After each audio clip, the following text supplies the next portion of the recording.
Okay, salamat, Bradale.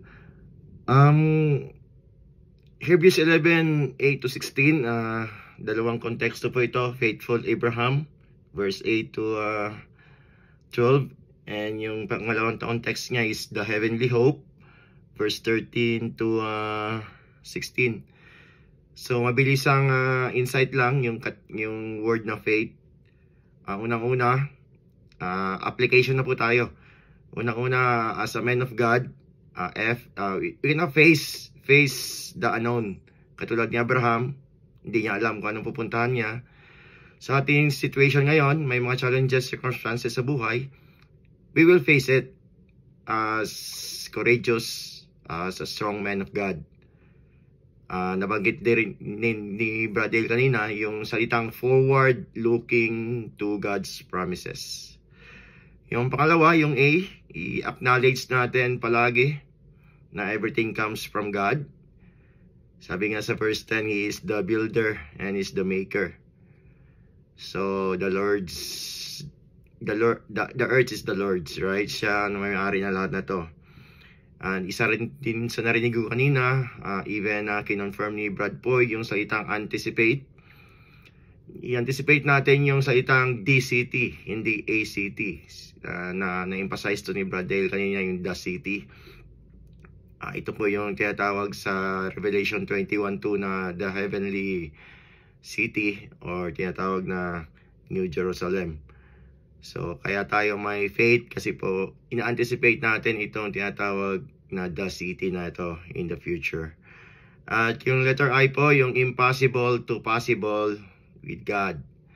Alam natin, past age na po si Sarah, but she still bore a child. Walang malaking problema sa malaking Diyos natin.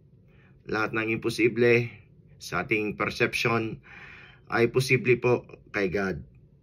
At yung pang-apat po, yung letter T, patungkol ito sa mindset. Sinabi po dito ng author na dapat magkaroon tayo tinatawag na temporary mindset.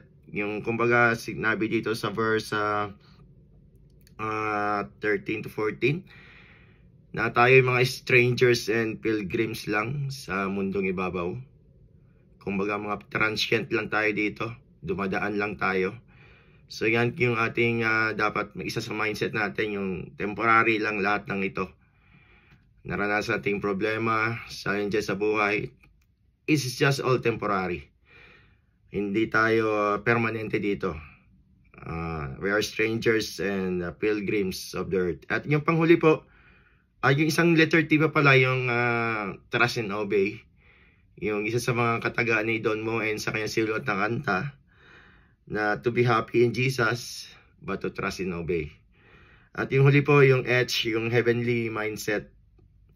Dito si Abraham at kanyang pamilya ay may opportunity na bumalik sa kanyang pinanggalingan. Ngunit hindi sila bumalik, no? Kasi yung mindset niya, heavenly na. Tayo din po, may mga opportunity tayong bumalik sa mundo na kung saan nandun yung comfort. Pero may mindset na kasi tayo, heavenly na hindi natin titingnan yung mga temporal, but yung heavenly things. Tawag din po natin itong heavenly hope. Kaya kung tayo may dumadanas sa mga hardships and troubles, as a heavenly man of God, yung mga sons and daughters of the kingdom of God, may isa pong sinulat ang ating ninunong si Timoteo sa 2 Timoteo chapter 2:3. You therefore must endure hardship as a good soldier of Jesus Christ. So kaya po ang focus lang po natin talaga yung heavenly hope. Tinanong ko kanina si Bradale, therefore God is not ashamed to be called their God, for He has prepared a city for them. Hindi po katangian ng Lord ang magpahiya, kasi sinabi po yan sa Romans 10:11, whoever believes in Him will not be put to shame. But meron din pong, although meron din pong warning sa ating mga kapatid, kasi dabi po ng Lord Sa Matthew 7:23, and then I will declare to them, I never knew you. Depart from me, you practice lawlessness. So I believe isa ito sa mga konteksto o paraphrase na in the future ay ikakahiya din tayo ng Lord